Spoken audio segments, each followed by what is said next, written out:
Bienvenue dans Et pourquoi pas, je suis très heureuse de vous retrouver aujourd'hui. Nous allons parler, pourquoi pas, de l'évolution du job de commercial, surtout à l'apogée des technologies et des réseaux sociaux. Alors, je suis entourée toujours par Wahib. Comment ça va? Très bien, et toi? Super, expert comptable, notre référence. On va te poser plein de questions. Tu interviens quand tu veux, tu le sais. Et puis, nos spécialistes que je vais solliciter pour comprendre, pour voir où en est le marché aujourd'hui et puis surtout pour vous donner des conseils. Alors, nous accueillons sur ce plateau Jean-Pascal Mollet, qui est coach de vente. Ravi. Bonjour Ravi, Charlotte. ravi de te recevoir. On va se tutoyer sur ce plateau. Nous avons également Alec Henry, qui est le CEO de entrepreneurs.com. Bonjour Charlotte. Bonjour. Chez entrepreneurs.com, toujours le directeur commercial Axel Bombezin. Et oui, bonjour Charlotte. Bienvenue à toi. Et Merci. puis Youssef Koutari, qui est fondateur de Coûte que Coûte.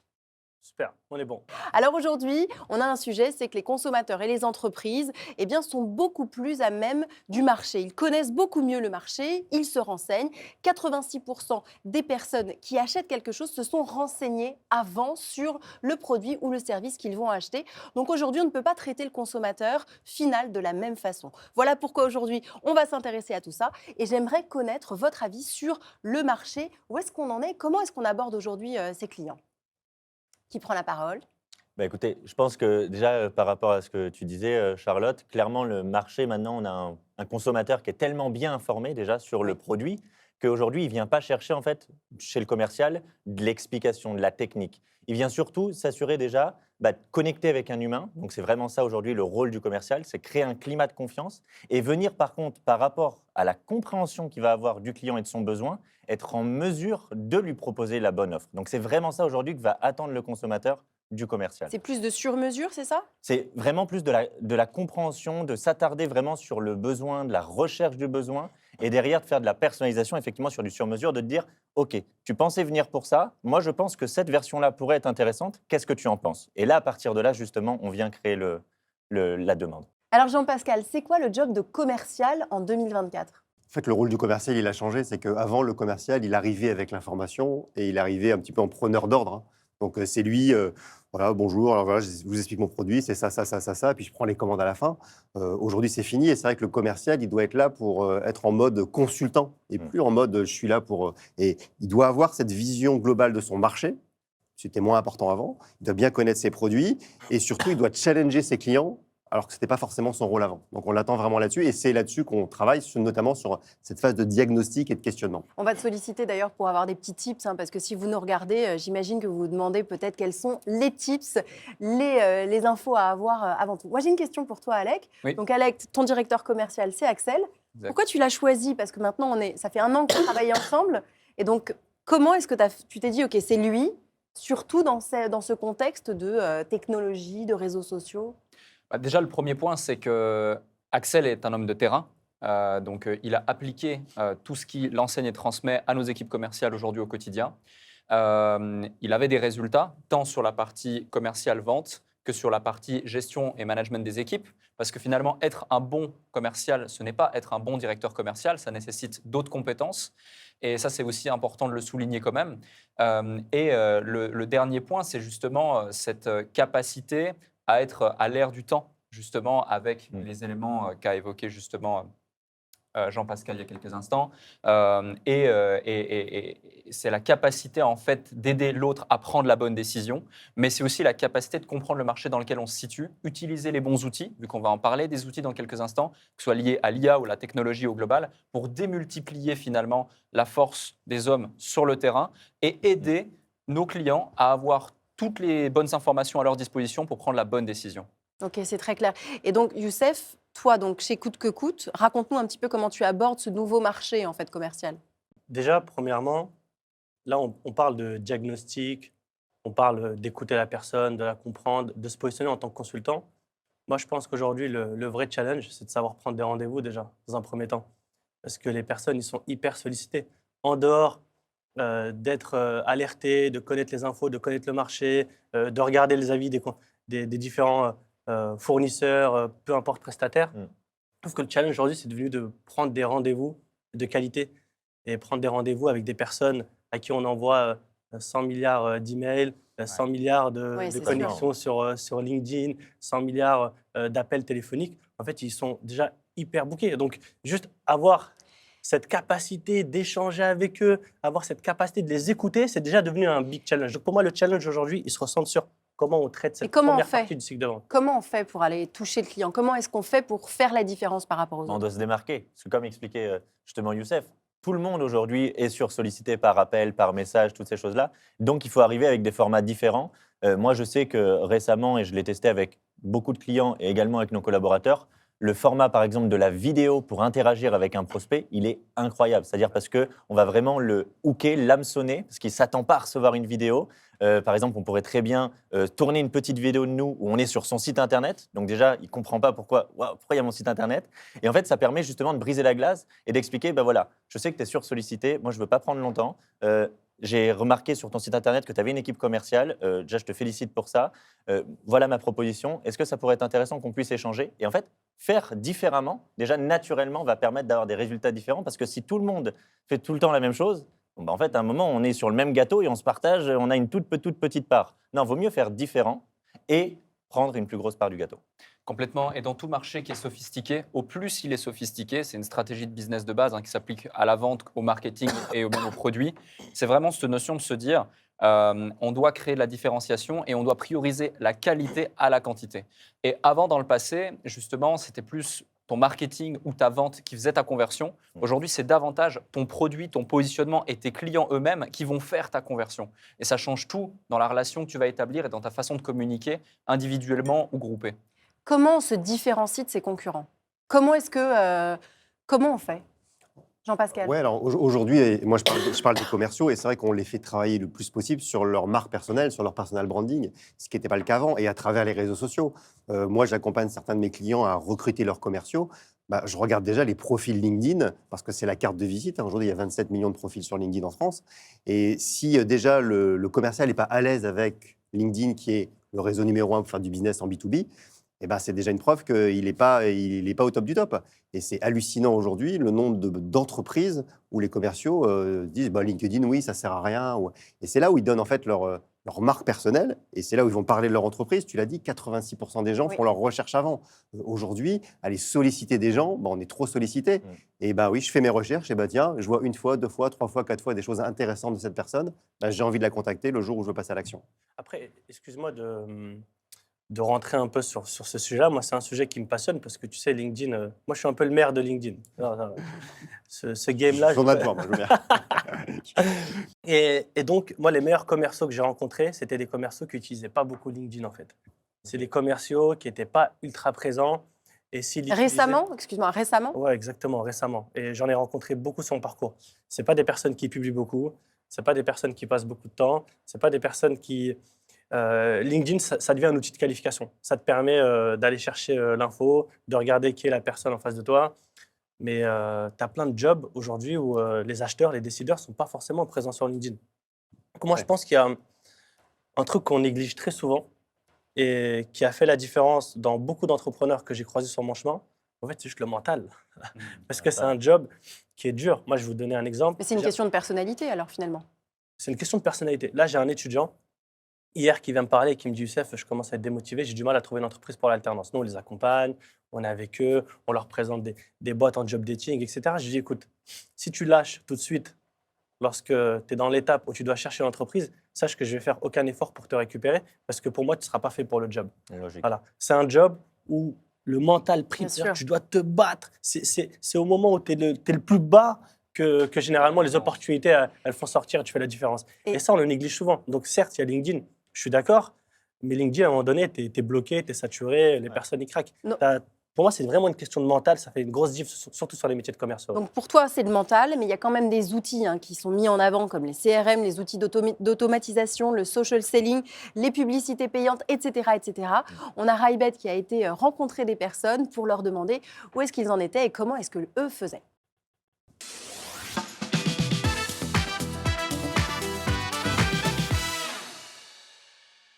Salut les amis! Aujourd'hui, tout le monde a besoin de commerciaux pour vendre ses solutions ou ses produits.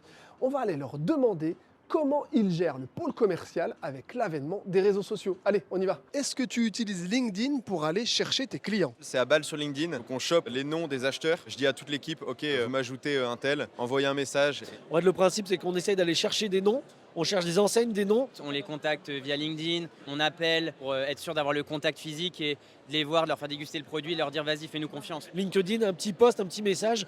Et ça permet aussi qu'ils suivent notre activité, ils voient qu'on existe et c'est hyper important pour nous. Est-ce que tu utilises d'autres outils pour aller chercher tes clients? Nous, on utilise HubSpot pour tout ce qui est plutôt B2B HubSpot.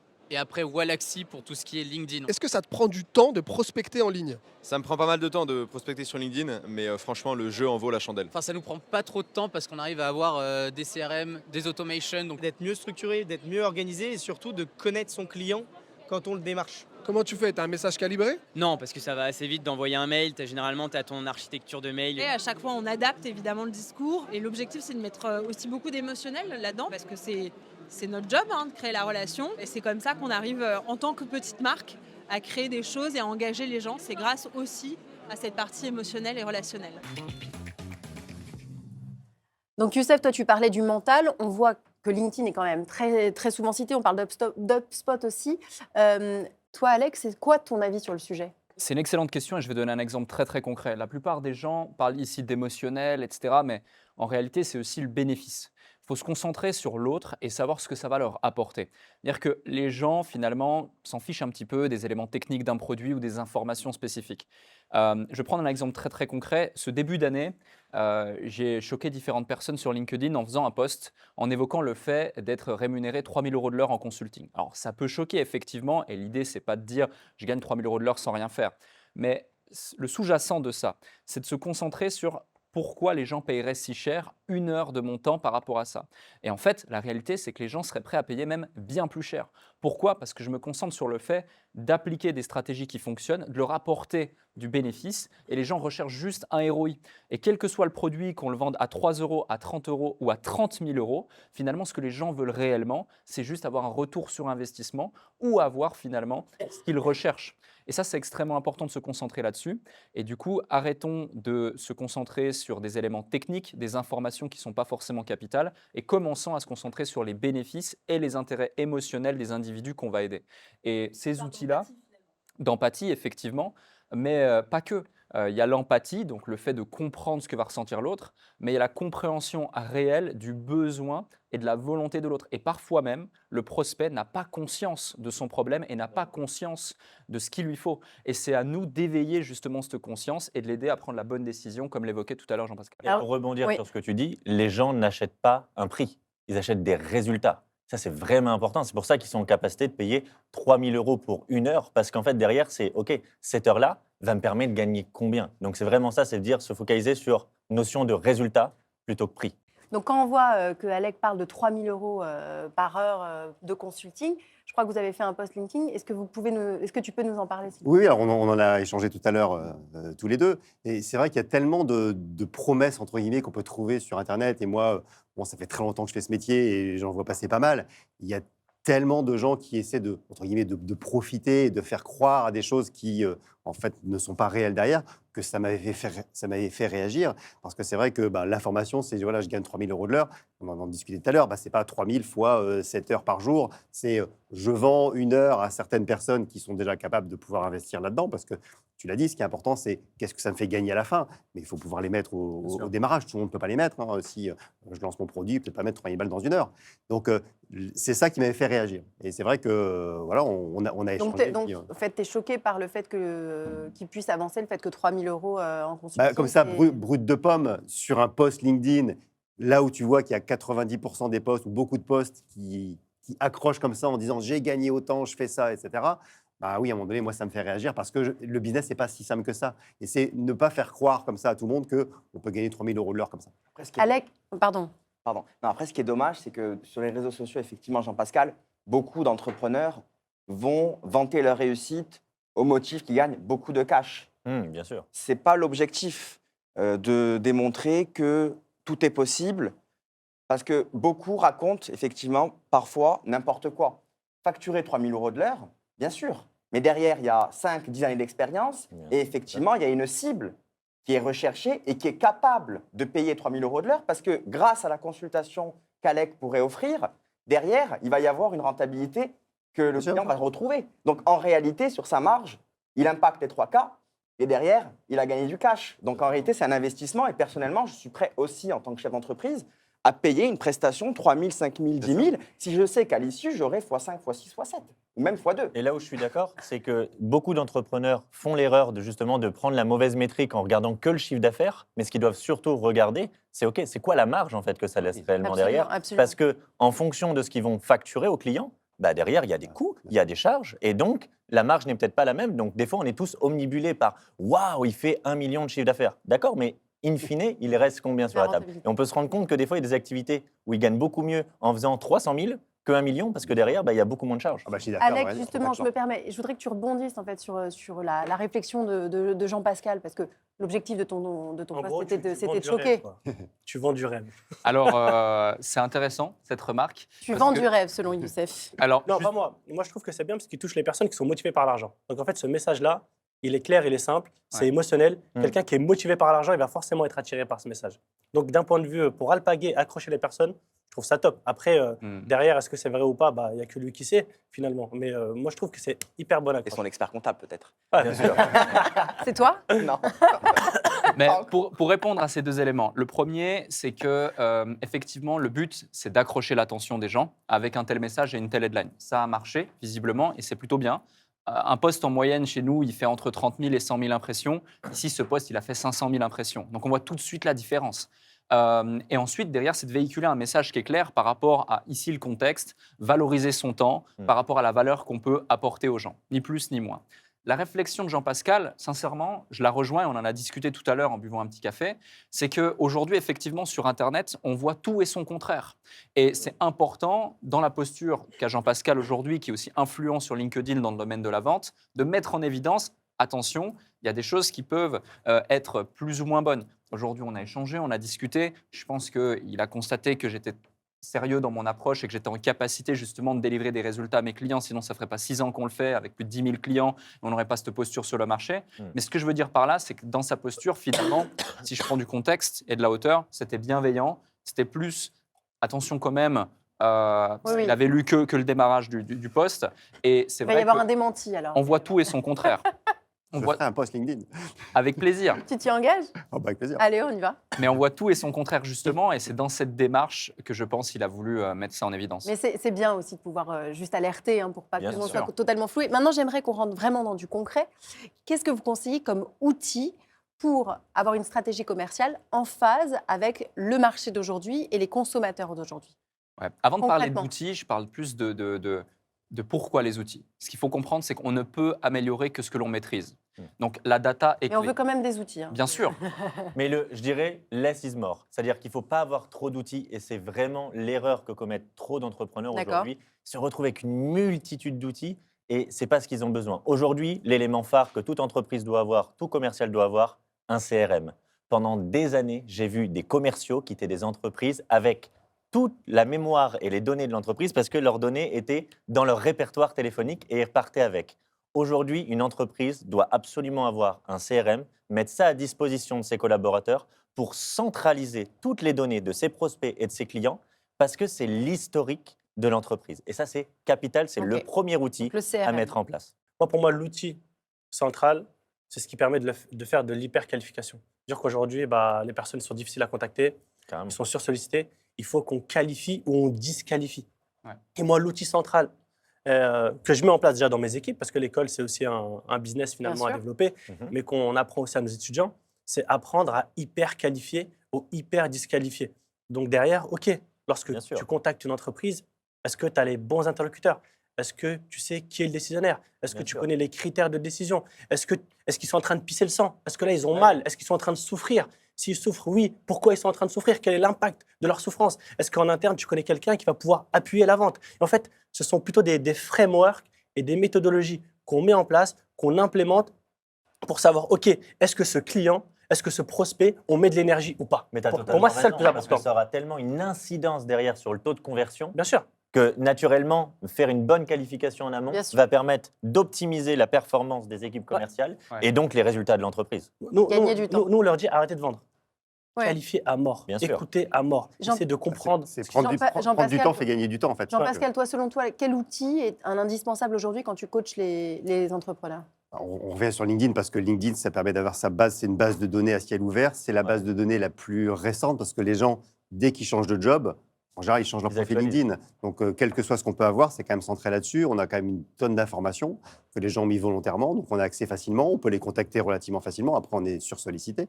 Le CRM, c'est aussi un des fondamentaux parce que ça permet de suivre mon activité. Et puis, après, ça reste le téléphone, rencontrer les gens. Enfin, il ne faut Le pas oublier réseau. que c'est ça. C'est qu'à un moment donné. Le réseau J'aime physique, bien, finalement, on revient aux J'aime bien le fondamentaux. hein. téléphone. Parce que je dis, on oublie Ah, souvent. Non, mais le téléphone Mais fonctionne toujours, bien sûr. LinkedIn, en fait, aujourd'hui, c'est vraiment le page jaune de 2024. Quoi. C'est l'annuaire Bien sûr. absolu C'est le beau teint. pour pouvoir vraiment aller Attention, contacter il y a des gens qui ne connaissent pas les pages jaunes. un décisionnaire, effectivement. J'ai vu un Minitel là tout à l'heure. Mais c'est Et- vraiment ça. Je vais être concret sur les outils. Nous, par exemple, sur une structure comme entrepreneurs.com, où on peut processer quand même près de 2000 conversations différentes par mois, des Bien centaines d'appels, etc. Le premier outil, c'est ta présence sur les réseaux sociaux. Oui. Ensuite, selon le réseau social, nous, on va utiliser par exemple ManyChat pour tous les réseaux type Instagram, Facebook, etc., qu'on va booster avec de l'IA pour justement faire du setting et de la qualification. La qualification, c'est clé. Ensuite, un Lemlist ou un Wallaxy ou un LinkedIn Pro avec Sales Navigator pour justement avoir ce CRM interne. Ensuite, on va streamer la data directement dans un CRM, en l'occurrence ici Pipedrive, où on va avoir un score du leads qui va être attribué selon des pipes. Ensuite, ça va être connecté à ActiveCampaign, qui est notre outil d'emailing marketing pour que le marketing et la vente soient connectés. Ensuite, on va du coup avoir pour objectif de générer des appels. On va utiliser Aircall pour générer des numéros de téléphone Bien sûr. qui vont être dédiés à chaque commercial pour pouvoir avoir un WhatsApp professionnel et Exactement. aussi un numéro de téléphone. Ce Aircall va être connecté aussi à un Gmeet pour pouvoir faire les appels en visio. La visio, c'est beaucoup mieux. Ce Gmeet va être connecté à Mojo. Mojo, qui est un outil qui va filmer et streamer automatiquement chacune des conversations pour que le head of sales, le responsable commercial, puisse être en capacité De réécouter. réécouter, coacher ses équipes, améliorer les choses. Pour augmenter le taux de présence à nos appels, on va utiliser Drop Cowboy pour envoyer des messages vocaux et des SMS pour faire augmenter le taux de Rappeler le show-up, rendez-vous. rappeler le rendez-vous. Et puis, on va utiliser un LMS, par exemple 360 Learning, pour faire monter en compétence nos équipes.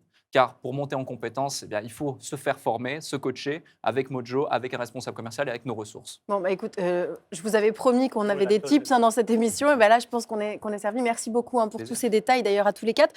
Mais tout ça, prospecter sur LinkedIn, ça peut prendre du temps. Et donc, on va recevoir tout de suite pour le pitch une entreprise. Vous allez voir, ils vont nous parler de leur concept. Ça s'appelle Alventix. Et c'est parti pour le pitch.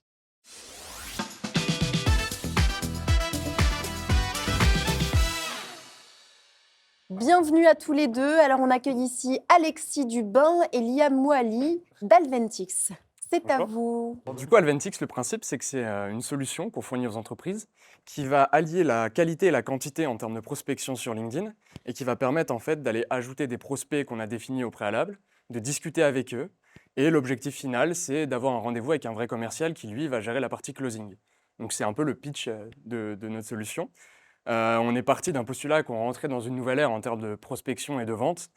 Et l'IA, vous en avez tous entendu parler, j'imagine, avec l'arrivée de ChatGPT et toutes les IA génératives. Donc nous, on s'est dit qu'on allait avoir une application concrète de cette IA-là et de la mettre sur LinkedIn. OK. Merveilleux. Qu'est-ce que vous en pensez? La promesse est belle. Pourquoi vous avez monté ça? Mais de Ça base, vient d'où de base, Et en fait, surtout, comment ça se matérialise?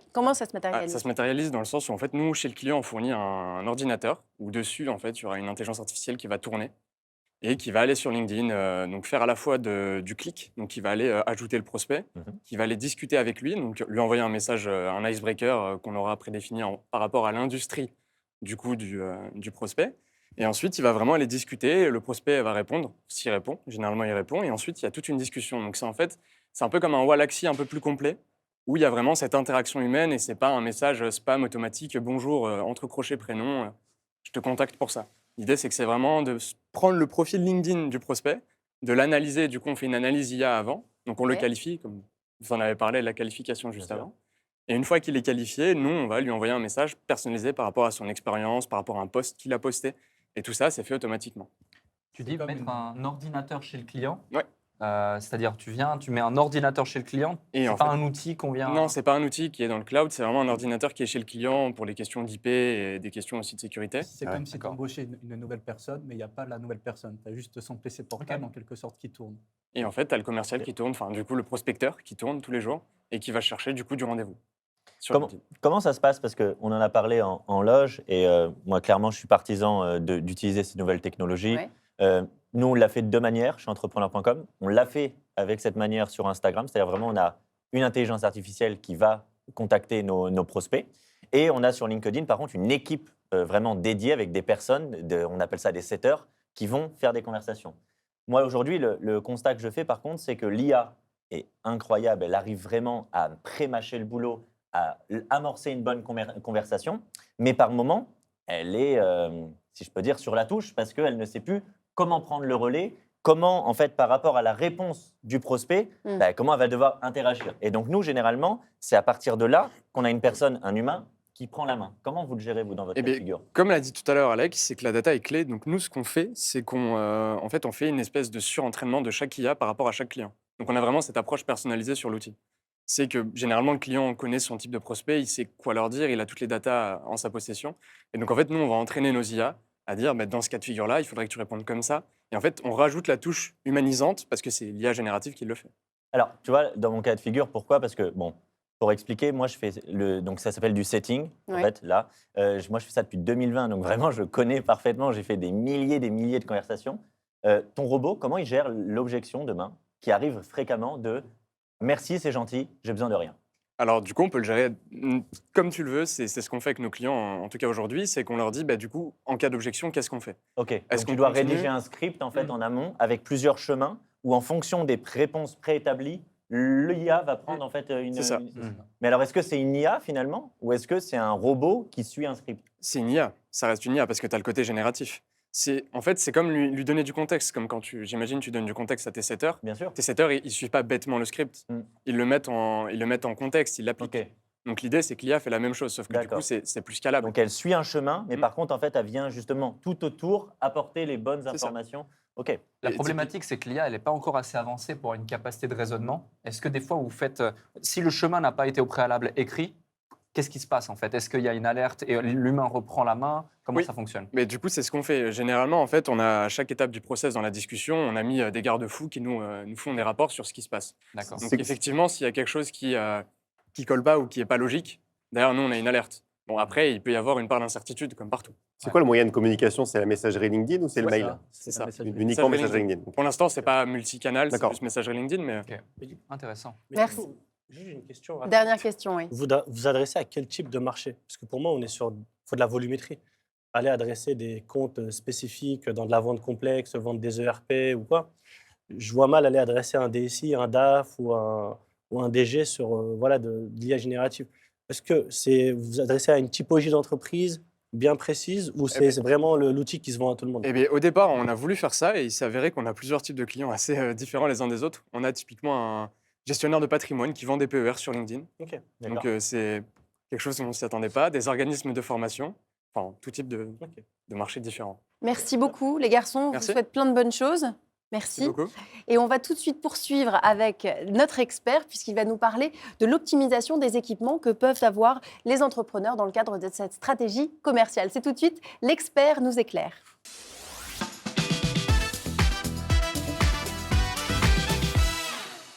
Merci Charlotte. Alors oui, effectivement, le Code général des impôts est parfois sympa avec les entreprises. Sympa pourquoi? Parce qu'il dit quoi? Il dit que toutes les dépenses engagées dans l'intérêt de la société sont déductibles. Alors pour un consultant commercial, par exemple, quand il démarre, il pourra déduire toutes ses dépenses, c'est-à-dire, par exemple, le pad pour travailler, un ordinateur, les frais de réception, les frais de déplacement, les frais de communication, bref, toutes les dépenses qu'il juge utiles dans l'intérêt de la société.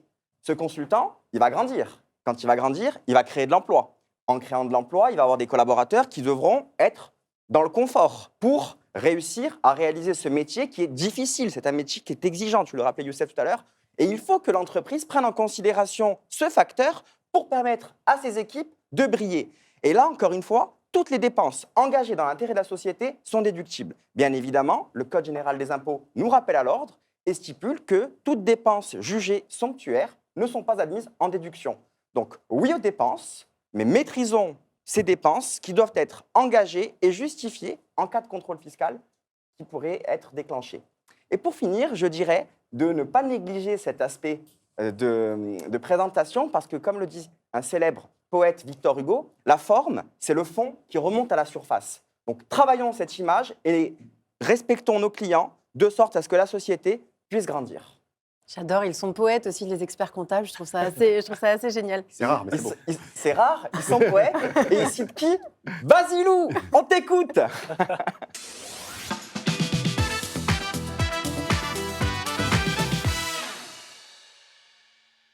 Hey, c'est Basilou. Aujourd'hui, on va faire un point sur les notes de frais qui sont surtout utilisées par les commerces justement. Une note de frais, c'est simplement un document que le salarié va remettre à son employeur pour se faire rembourser des frais qui sont liés à son activité professionnelle. Il existe 3 méthodes de remboursement. La première, c'est l'allocation forfaitaire qui dépend d'un barème qui est fixé par l'URSSAF. Elle va s'appliquer sur les frais d'hébergement et de déplacement notamment. La deuxième possibilité, c'est une déduction forfaitaire spécifique sur le salaire brut. Et enfin, la troisième possibilité, ce sont les frais réels où la société va simplement rembourser le montant qui est réellement dépensé par le salarié et qui apparaît donc sur son justificatif. Deuxième point, qu'est-ce qui peut être passé en note de frais? Les éléments les plus communs vont être les frais de déplacement, notamment les frais d'avion, de train ou bien de location de voiture, mais aussi les frais d'hébergement et les frais de repas. De manière générale, toutes les dépenses qui sont faites dans l'intérêt de l'entreprise et dont le montant est raisonnable comparé à la taille de l'entreprise peuvent être passées en note de frais, sinon le remboursement ne sera pas forcément accepté. Il y a même un risque de requalification par les impôts ou par l'URSSAF si les montants sont abusifs et non justifiés. Au niveau des justificatifs, justement, l'idéal étant d'avoir et de conserver la facture avec la trace du paiement. Dans certains cas, les billets comme ceux d'avion peuvent aussi être demandés. Sans justificatif, il y a aussi un risque de requalification en avantage en nature. Allez, pensez à faire les choses proprement. Je vous rends l'antenne. À la prochaine. Merci Basilou, j'adore parce qu'à chaque fois j'apprends plein de choses. Les notes de frais, c'est quand même un sujet clé. Pour conclure, j'aimerais un petit mot de la fin, le dernier tips pour pouvoir partager avec les personnes qui nous regardent. Jean-Pascal. Tips, je sais pas, mais en tous les cas, moi, ça fait 30 ans que je fais ce métier et il n'a jamais avancé aussi vite et aussi rapidement. Donc le tip, c'est déjà de se remettre en question tous les jours. Je crois qu'il y a des commerciaux qui ont fait ce métier-là pendant 10 ans, 15 ans, 20 ans sans rien changer. Mais aujourd'hui, on ne peut pas se permettre ça. Et le dernier tip, c'est occupe-toi de tes produits et tes clients partiront. Et occupe-toi de tes clients et tes produits partiront. La priorité, c'est le client. La priorité, c'est le client. Merci Jean-Pascal. Alec? Un petit tips, c'est que c'est la loi des nombres. C'est-à-dire que beaucoup de gens vont simplement contacter 1, 2, 3 personnes, faire 1, 2, 3 appels et vont se baser uniquement sur ça. Et imaginons, tu as 4 appels dans ta journée. Malheureusement, tu en as un qui n'est pas présent, 2 qui te disent non. Sois aussi performant que tu l'aurais été au premier lorsque tu feras le 4e. C'est peut-être ce 4e appel qui fera toute la différence. Donc, restez constant dans l'effort et surtout analyser la data pour pouvoir améliorer les choses. Merci Alec. Clairement. Axel? Je dirais que la vente, c'est un transfert de conviction. Et donc, tu dois être convaincu pour être convaincant. Donc déjà, en fait, c'est crois en ton produit, sois vraiment convaincu que tu vas vraiment pouvoir aider la personne. Et donc, naturellement, ça se passera bien pour la vente derrière. Merci. Youssef? Transfert de conviction, j'aime bien. Ah, j'adore. Youssef? Soyez intègres. Nous, on forme des jeunes du bac au bac plus 5. On leur dit que vous avez l'avenir devant vous. Demain, vous avez un prospect qui n'a pas besoin de votre solution. C'est pas grave. Dites-lui qu'il n'en a pas besoin. Il en aura peut-être besoin demain. Et en fait, c'est un long chemin qu'on traverse dans sa vie. Donc, soyez intègres et dites-vous que les prospects d'aujourd'hui, c'est peut-être vos clients de demain et c'est ceux qui vont continuer à vous suivre, peu importe l'aventure que vous allez avoir demain. Soyez alignés. On vous prépare une petite boîte à outils avec tout plein de tips que vous allez pouvoir retrouver sur les réseaux sociaux. Merci beaucoup. Merci à tous. Merci Waïb. On se retrouve la semaine prochaine. Et pourquoi pas? Et pourquoi pas